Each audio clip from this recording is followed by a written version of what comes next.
Asian Games is in my plans. Yes, well, I don't have a specific round that I say, oh, kailangan kong abutin to.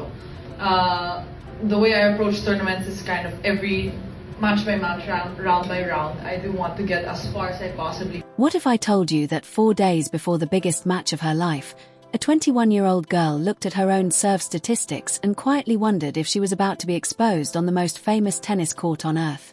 What if I told you that the woman standing across the net from her was the defending champion, the world number 3, a player who had not lost on that particular patch of grass in what felt like forever? And what if I told you that somewhere in a cramped apartment back home, a mother was already too nervous to watch? This is the story of how a girl from Quezon City ended up on centre court at Wimbledon, staring down the reigning champion of the entire tournament with an entire archipelago of over 110 million people holding its breath behind her. Her name is Eala'S. And by the time this story ends, you are going to understand exactly why grown men were crying in a Makati shopping mall over a tennis match. But let's rewind, because nothing about this makes sense unless you go back to where it actually started. And where it started was nowhere near a pristine tennis court. It started on cracked asphalt under a basketball hoop in a country that has never, not once in its entire history, produced a player who could survive a full week at a Grand Slam. Basketball is the religion here. Tennis is an afterthought, squeezed into whatever leftover space the courts don't already claim. Eala'S has said herself that as a kid she couldn't even take a full step back to hit a shot without slamming into a hoop. Picture that for a second. A future Grand Slam giant killer forced to shrink her own game just to fit inside the only space available to her.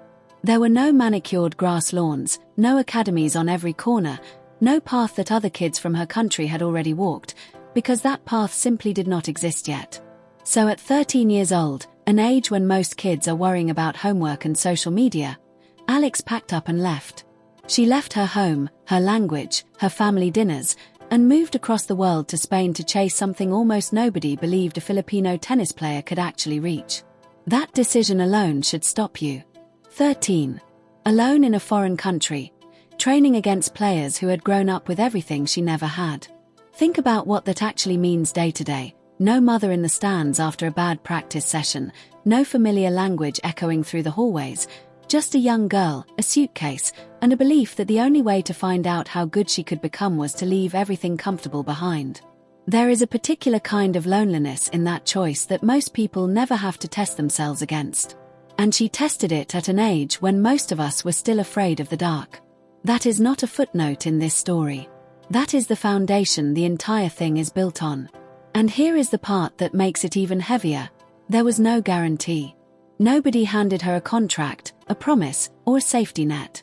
She could have spent years training abroad and still never cracked the top 100, never played a single Grand Slam main draw match. The sacrifice would have simply been a sacrifice, unrewarded, unremarked upon, one more talented kid who tried and didn't quite make it. That is the version of this story that almost happened. Now fast forward through years of grinding on tour, years of near misses, years of almost nobody outside the sport knowing her name. Then June of 2026 arrives and Eala'S walks into Wimbledon seeded 29th, the first Filipino player in history to even be seeded at a Grand Slam. Already a record. Already history. But nobody, not even her, could have predicted what was about to happen next. She opens with a dominant win. She survives a tense rematch against a player who had beaten her before. She keeps winning, match after match, the pressure climbing, the whispers back home growing louder until she reaches the third round and finds out exactly who is waiting for her on the other side of the draw. Eala'S Swiatek, the defending Wimbledon champion, world number 3, a 6-time Grand Slam winner who has broken far more experienced opponents than a 21-year-old ranked around 32 in the world. And this was not some random collision. The grass court stretch had already been building toward something. In the weeks before Wimbledon, Eala'S had won her first ever grass court title, then followed it with a run to the semi-finals of another tournament, stacking wins over players ranked far above her and quietly compiling one of the best grass seasons of anyone on tour without most casual fans even noticing. That detail matters because it means what happened next was not a fluke bolt of lightning from nowhere. It was months of momentum finally arriving at the biggest possible stage at exactly the right moment. The match that changed everything. This is the moment. This is where most underdog stories quietly end, with a respectable loss and a nice quote about gaining experience. Nobody would have blamed Eala'S for losing that match. Everybody expected her to. And for a while, it looked like exactly that was about to happen. The first set turned into a brutal, nerve-shredding battle that stretched into a tiebreak, the kind where every single point feels like it could decide everything. Swiatek was doing what she always does, suffocating opponents point by point, unraveling their confidence shot by shot. But something strange kept happening. Eala'S would not break. Every time it looked like the match was slipping away, she found another gear. She saved break points that should have buried her. The fairy tale run stopped in the fourth round. And this is the part where the story could have quietly deflated. Instead, it revealed something far more interesting than the win over Swiatek ever could. Because how a person loses tells you more about them than how they win. When Eala'S walked off center court after that defeat, she did not look destroyed. She looked strangely at peace. She stood for a moment and made a small heart shape with her hands toward the crowd that had been chanting her name. And in the press conference afterward, instead of collapsing into disappointment, she talked about pressure, about how she felt she had actually handled it better than ever before, about staying calm when the moment demanded it. That single quiet reaction told you everything about why this run mattered so much more than one match. She had already become the first Filipina in the Open era to reach the fourth round of a Grand Slam. Already made history that no amount of losing could erase. The homecoming and the weight of a nation. So what actually happened when she got home? Because this is where the story stops being about tennis entirely and becomes something much bigger. She landed in Manila and the airport was packed, absolutely packed, with fans who had been waiting for hours just to catch a glimpse of her stepping off the plane. She reportedly looked out at the wall of people and asked, almost in disbelief, whether all of it was really for her. Understand what that reaction means. This is a young woman who had just beaten a defending Wimbledon champion in front of the entire tennis world, and she still could not quite process that her own country loved her this much. From the airport, the celebration only grew. Her sponsors lined up a string of homecoming events, meet and greet stacking one after another, each one drawing bigger crowds than the last, building toward a massive public fan event at the GLORIETTA Activity Center in the middle of Makati. The kind of event normally reserved for A-list celebrities, not tennis players from a country that has historically had almost no tennis culture at all. Think about the layers stacked underneath that single moment. A girl who once had to shrink her swing to avoid hitting a basketball hoop was now standing in front of a mall-packed water wall with people who had shown up specifically for her. A country obsessed with basketball had rearranged its entire attention around a tennis match.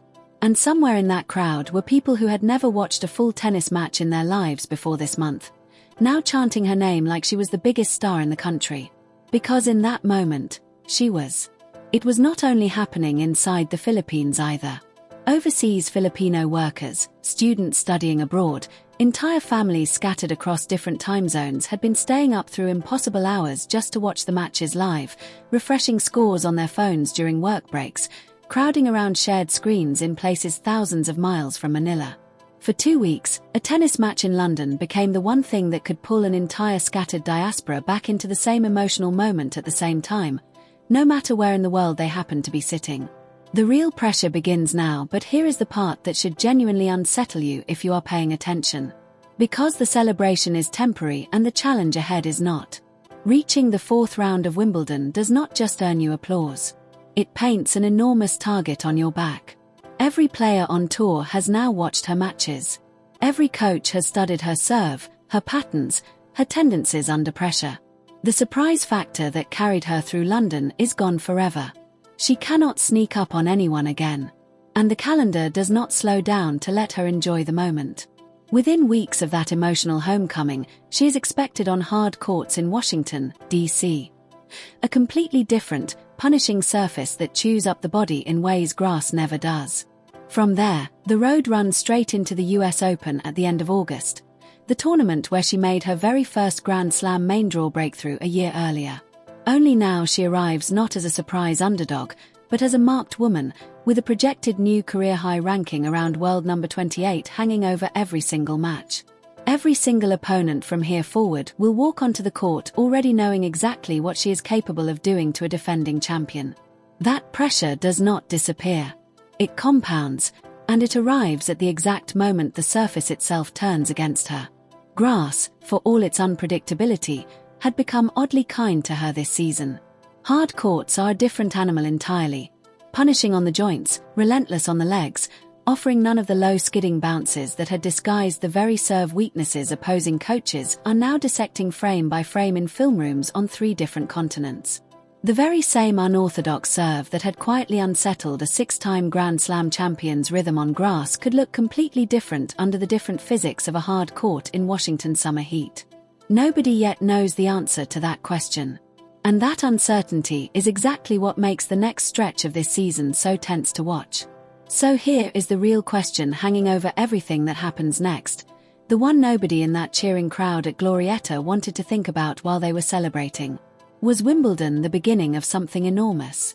Or was it the peak of a story that will never quite repeat itself? Because history is full of athletes who had one perfect, blinding month and then quietly faded once the target was fully painted on their back. And it is also full of athletes who used that exact moment, that exact taste of what was possible, as the spark that launched an entire era of dominance. Nobody watching that stunned, tearful, delirious crowd in Makati on the 15th of July knew which version of this story they were about to get. All they knew in that instant was that something had shifted permanently.